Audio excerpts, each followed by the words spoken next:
L'ESG, en fait, c'est quelque chose de très flou aujourd'hui. Déjà, c'est un acronyme que personne ne comprend. Donc, environnement, social et gouvernance. Et comme tous les métiers, souvent, ça jargonne beaucoup. Pour moi, l'ESG, c'est tout ce qui n'est pas financier. On appelle ça souvent l'extra-financier. Et ce qui traite notamment de la durabilité de telle activité et des impacts réels sociaux, environnementaux, des activités qui sont financées par la finance. Et donc oui, l'ESG, qui est en fait tout le reste de la réalité, en dehors du financier, est complètement central. Et oui, il est central pour la finance et globalement pour la transformation nécessaire de nos sociétés.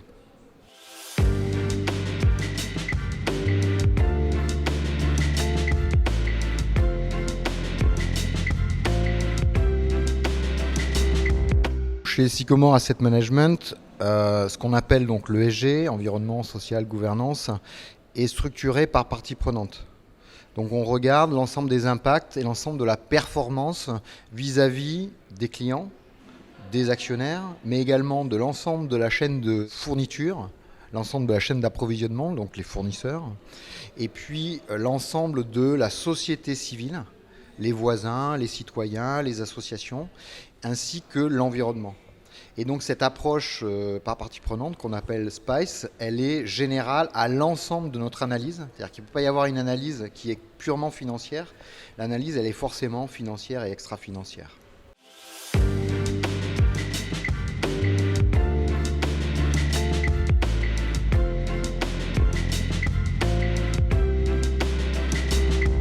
Table ronde très intéressante dans ce moment de partageons l'économie. La transition que l'on doit faire est une telle transformation de nos sociétés qu'on a besoin d'outils, et pas demain, aujourd'hui.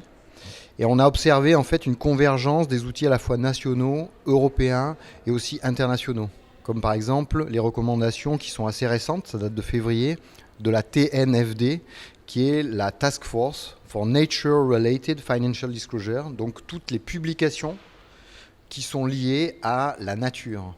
La nature étant un concept large qui comprend le climat et qui comprend l'ensemble des ressources naturelles, y compris l'eau, y compris la biodiversité. Ces approches-là sont très complémentaires et nous poussent à la transparence.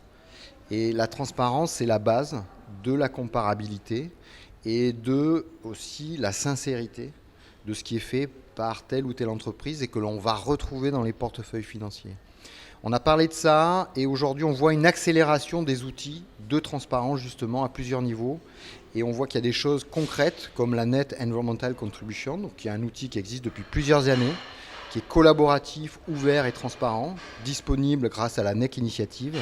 Ce type d'outils opérationnels qui existent et qui sont en fonction donne de l'espoir pour avancer plus vite dans la transition écologique.